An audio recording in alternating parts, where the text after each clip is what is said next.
I mean, I don't know where I lived before, but I just now discovered this TV show called 90 Day Fiancé, and it's been going on for a long time. If you have never heard about it, it is a TV show where they follow couples who apply their K1 visa. That means that somebody from another country arrives to America to their partner to with the goal to get married, and they have 90 days to decide. I mean, when I discovered that TV show, I was like, "Oh my gosh, that's exactly us. That's me." I am a big fan of the show now because it's when I watch it, it just brings up so many memories and so many things in my life that I thought that I completely forgot about. To be honest, as more as I watch it, I unfortunately see when they're trying to focus on a specific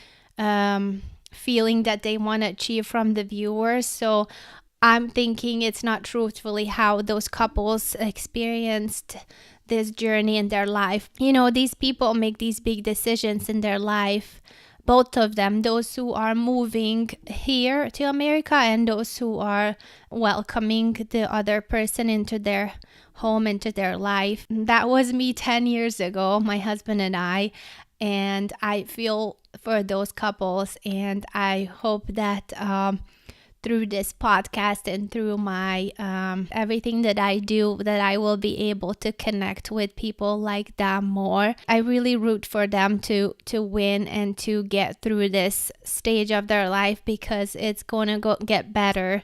But anyway, so that's kind of what sparked the idea to chat with you guys about this topic about immigrating to America. This TV show, unfortunately, is questioning these people's intention.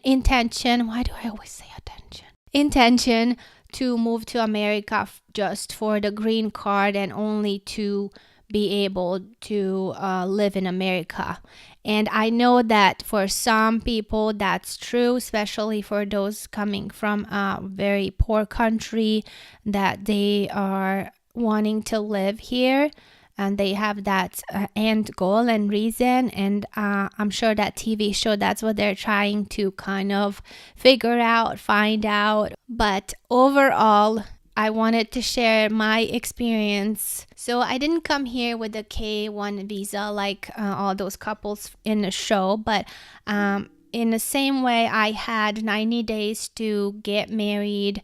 Otherwise, I would have had to go back to Hungary or back to Italy where I lived at that time. I wasn't able to work because I didn't have my residency. We also had a very, very short time of spending time together physically until the point when we decided that we want to get married and that I'm gonna move to America to live with Adam. Add to that I did not speak any English, so our communication was at very basic top level, just kind of generic chit chats, no serious conversations about anything in life. And there was a ton of misunderstanding, miscommunication because of the language barrier. So when I was finally ready to get everything ready and move over here, I went back to Hungary. I packed up my apartment and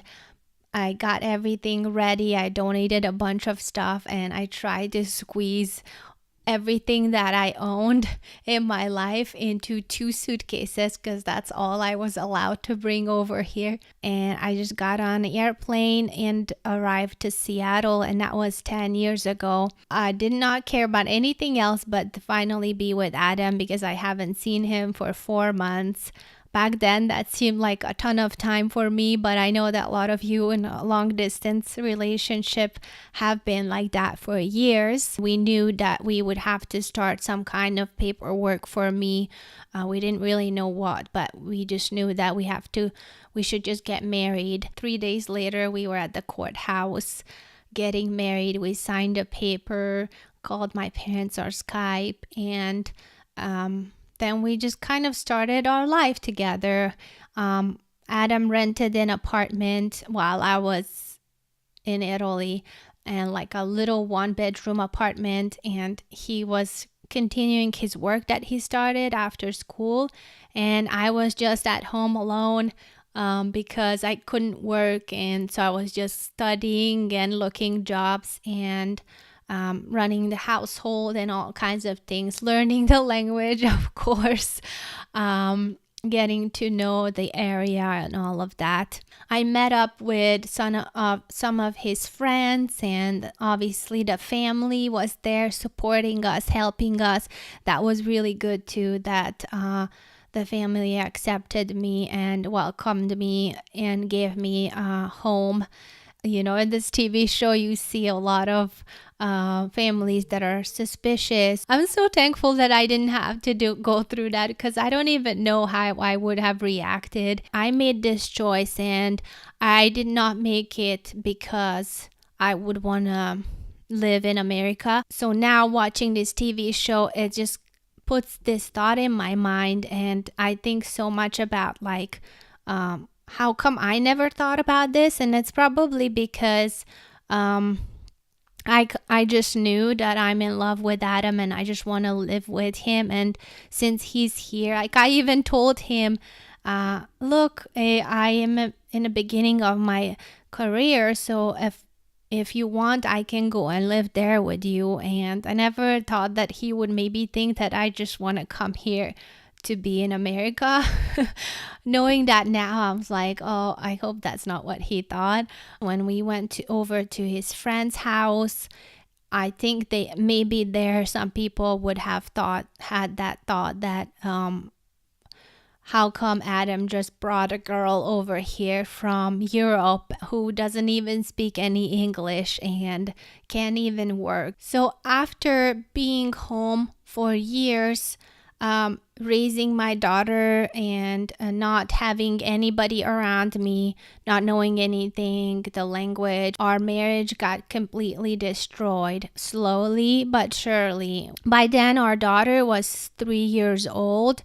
I was still home, just a stay-at-home mom, and I did get my citizenship shortly before that, before I decided that I want to get a divorce.